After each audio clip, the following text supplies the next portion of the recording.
Familijo, izgledam ja vama danas nešto posebno ekstra svježe. S obzirom na to da nam je potrebna sva minutaža ovog videa za ono što sljeduje, to je glavnu temu videa, ja sam se umila tako da mi koža bude čista i spremna za ono o čemu ćemo nadalje pričat. Kao i uvijek, zadnjih 5 godina Čoksa ponavlja koja je najbolja metoda umivanja, to je čišćenja lica.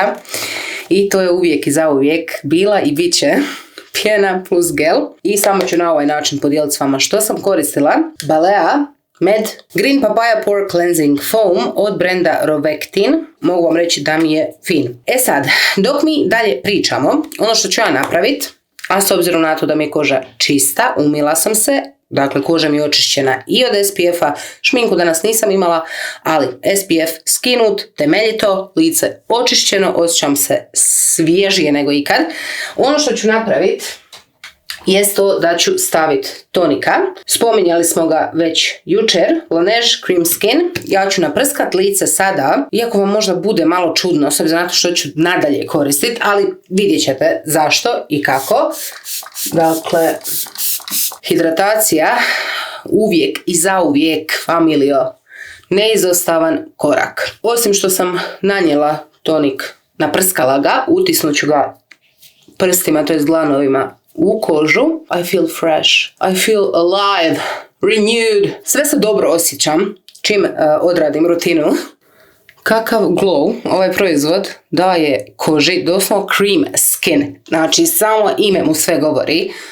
Kakav glow daje koži, ovo je nerealno. Znači koža, kako vam izgleda korištenjem ovog proizvoda, mislim da je realno i očito. Dakle, gdje stadosmo? Stadosmo na temi retinoida, retinola, retinala, bilo kojeg oblika i načina korištenja i mali bonus količine korištenja. Znači kako i koliko retinoida možemo koristiti, što je tema videa, što vi znate iz naslova, ali htjedoh se časkom vratiti natrag na svoju priču o tome koje proizvode nanosimo na suhu kožu, koje na vlažnu, mokru kožu, nebitno. Dakle, postoji način ispravan kako koristiti proizvode, to jest na kakvu vlažnost, jel tako, kože nanositi kako koje proizvode, da bismo poboljšali samo djelovanje tih istih proizvoda.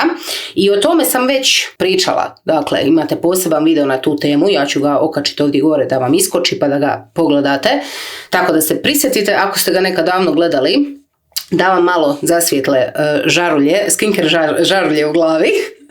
No danas želim pričati o tome jer se uvijek naglašava nanosite retinoid na suhu kožu, tako je najbolje, ne postoji najbolje. Postoje nepisana pravila, ali onda postoji i logika koju skincare nosi za sobom i ona neizostavna stavka da je hidratacija jako bitna, pogotovo kad koristite aktivnice. Dakle, želimo koristiti retinoide, bilo koji oblik retinoida to bio, ali ne smijemo zaboraviti, da bismo poboljšali samo djelovanje retinoida, ne smijemo zaboraviti na ključnu hidrataciju. Jer što će se dogoditi kada koristite previše aktivnica, kao što su to retinoidi, pogotovo ako ih koristite u suradnji sa drugim aktivnicama u svojoj rutini, a izostane najvažnija, najbitnija hidratacija, dogodit će se disbalans i kožna barijera pati. Kada kožna barijera pati, to znači da imamo prištiće,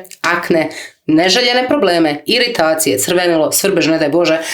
Dakle, problemi su mnogobrojni i ja sam se, nažalost, proteklih godina susrela kroz vas sa tim problemima i danas to želim za budućnost spriječiti. Sada znate da nije opcija samo da nanesete svoj po izboru retinoid na suhu kožu, jer bi sutradan se mogli probuditi sa malo više nego inače izdehidriranom i sušenom kožom. Pogotovo što ja ne znam koji vi retinoid, to je koju formulaciju koristite kući, dakle koji proizvod imate kod sebe. Na ovaj način, kako sam ja to sada napravila, dakle vidjeli ste, današnja rutina bit će vrlo jednostavna, ali to je rutina kako se koriste retinoidi. Dakle, oprano lice, koža hidrirana. I dok ja pričam s vama, moja koža je, ne još potpuno, ali samo što nije suha. Dakle, na suhu kožu ćemo nanijeti retinoid danas, ali koža zapravo nije suha, koža ne zateže, koža nije žedna. Koža je dovoljno hidrirana da koža podrži i održi samu sebe, ali isto tako nema straha od korištenja retinoida nadalje, zato jer smo osigurali kožu da koža bude stabilna i spremna za korištenje bilo čega nadalje. I ono što ću ja sad napraviti jest to da ću nastaviti dalje sa rutinom kako bi zapravo izgledala rutina kada koristite retinoid. Čuli ste za njih? Da, jeste, ali najjednostavniji, najbrži mogući video objašnjenja kako ih koristiti, kako i koliko upravo sada. Znači, onaj retinoid koji ću ja koristiti je od brenda Geek & Gorgeous. A-Game 5 peticu imam kući sada i trenutačno i ovdje. Ambalaža je jako simpatična, ona se zavrne, odvrne. Svaki put kad ga koristite, ako kupite ovaj ili neki sa sličnim vrhom, uvijek obavezno, molim vas, zatvorite ga nakon korištenja. Bez obzira koji oblik retinoida je trenutačno u pitanju, ja se želim nakratko osvrnuti na tip, teksturu, vrstu proizvoda. Većina, bez obzira o kojoj vrsti retinoida se radi, bilo da je to retinol palmitat, nebitno, znači apsolutno nebitno, dakle nećemo sada o teoriji. Želim se nakratko samo osvrnuti na vrstu, dakle proizvoda, teksturu, oblik, koji, kakav retinol, što god retinoid vi zapravo koristite. Dakle, većina njih dolazi ili u obliku seruma, znam ima ih, nisu moj izbor proizvoda, ali veća većina dolazi u obliku nekakve kremice. Nećemo raditi strku i frku oko toga kako koristiti retinoide, ajme kako da to napravim, ajme hoću li si zeznut kožu. Dakle, nema kompliciranja. Bez obzira što ovaj proizvod ja ovdje držim, većina njemu sličnih se nanosi tako kako se i nanosi. Dakle, ono što je proizvod, tako ga i nanosimo. Moj babe, ajde doći. Malo nam se odlučila pridružiti familija. Sad je nju moramo osloboditi ovdje sve u WC-u, zato jer ona svaku večer kad ja radim rutinu, to je naš običaj, mi radimo rutinu zajedno. Moja baby, vidiš moju baby? Evo mi. Mao, ne zatvorat vrata. Ladno je zatvorila vrata, nemoj me snimat. Ljubavi! Ona svako večer sjedi ovdje sa mnom, njuška proizvode i mi radimo rutinu zajedno, tako da Mao mora prisustvovat. Ljubavi, hoćeš ti njima reći kako mi radimo skincare svaku večer? Či da im kažeš, je li dobar ovaj proizvod?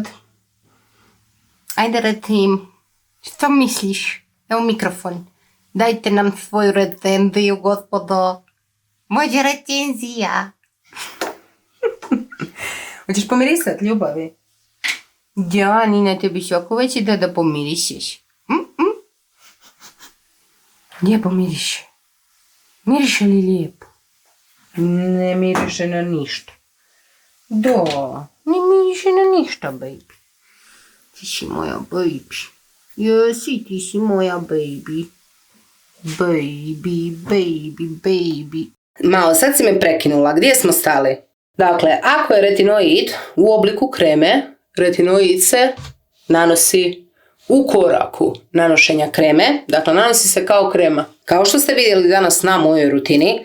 Dakle, nula komplikacija. Dakle, nema straha, nema komplikacija, nema brige. Sve što je vama u skincareu potrebno je zapravo logika, ništa više, ništa manje. E sad, koliko retinoida nanijeti, vi morate znati koliko vam je proizvoda potrebno da bi vam pokrilo svu kožu. Jer, pazite sad ovo ću reći jednom i neću se više ponavljati, dakle jednom ovo govorim, ako ne koristite proizvod vam neće pomoći. Ako proizvod nije na koži, proizvod ne djeluje. Dakle, ako ste po uputama nanijeli zrno graška bilo kojeg retinoida, koje god vi volite, želite koristiti, ćete kupiti. Moram vam naglasiti da vam zrno graška neće napraviti ništa. Ako ćete koristiti retinoid na način da ćete koristiti zrno graška na cijelom svom licu, nećete vidjeti nikakve rezultate od samih retinoida. Tako da, zrno graška meni ono što može pokriti je možda nos. Evo, zrno graška. Da li bi mi pokrilo nos? Pitanje je čak. Nikakva zrna graška, već graškure mahune. Proizvod se nanosi u onoj količini koja je dovoljna, a za vaše lice, dakle vaša koža mora biti pokrivena. Ok. A-game ja nanosim i oko očiju na samo okoločno područje bez ikakvih problema. S obzirom na djelovanje retinoida, ono što možemo zaključiti jest to da su poželjni na okoločnom području. Nadam se da će vam ovo pomoći biti korisno. Tako da osjetite samo pozitivne posljedice retinoida i korištenja istih. Nanesem ostatak i na vrat. I realno nije bitno, hoćete li ići ovako ili ćete ići ovako, samo nanesite taj fucking proizvod da djeluje. To bi bilo to što se nanošenja, dakle kako i koliko retinoida na naša lica tiče. Razni ljudi nanose retinoide na razne načine.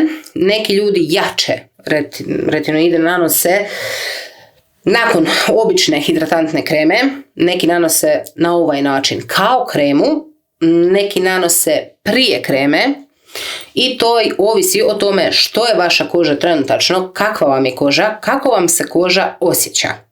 Ja nikad u životu nisam nanijela retinoid bilo koji na samu kremu, zato što smatram da ne želim ublažavati djelovanje retinoida. Nisu to neke velike koncentracije koje sam ja koristila. To su uvijek bili retinoidi iz slobodne prodaje, tako da ništa nije bilo na recept pa da sam morala paziti, jel tako, s načinom nanošenja. Kako ja najčešće nanosim retinoid je točno ovako, ali ima još jedan način, a to je zimi posebice. Ako mi je koža, osjetim da zateže nakon što sam ovo napravila, nakon što sam nanijela retinoid, ako osjetim da me koža nešto malo zateže ili da se osjeća malo suše taj dan ili osjećam da mi koža mrvicu kaže žedna sam, onda ono što ću ja napraviti nakon samog retinoida, ne radim, kažem to uvijek, ali ću sada za potrebe videa to napraviti, nanijeću običnu hidratantnu kremu.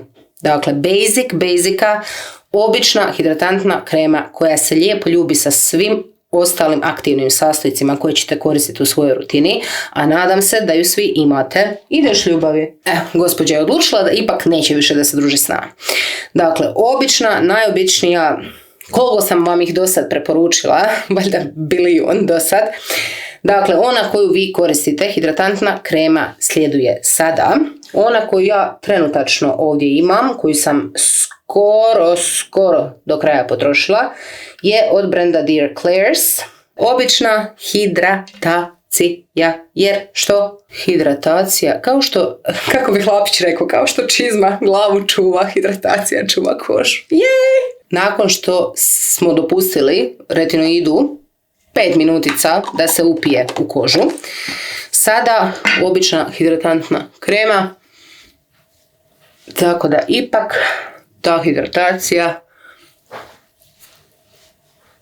koju smo osjetili da nam je bila potrebna, da ipak ta hidratacija, dakle, bude tu, ostane tu i na ovaj način ćemo spriječiti sve moguće nepoželjne, jel tako, rezultate retinoida, a koji su suhoća, ispucalost. A zašto? Jer je to i uloga, dakle, da se koža obnavlja, regenerira, dakle, nema ništa loše, jel tako? Uloga retinoida je jasna, ali mi moramo znati kako koristiti proizvode. A vi sad, familijo, itekako znate. Eto. Ono što se ja nadam jest to da vam je ovaj video bio koristan. Mi ćemo pričati u budućnosti o retinoidima još, o onima koje ja volim, koje preporučujem, s igrom slučaja ovoga koristila danas. Rutina za večeras gotova. Dakle, može li jednostavnije, brže, funkcionalnije, efikasnije od ovoga što sam vam sad pokazala? Ja mislim da ne može. Familija, hvala vam što ste gledali i vidimo se već sutra.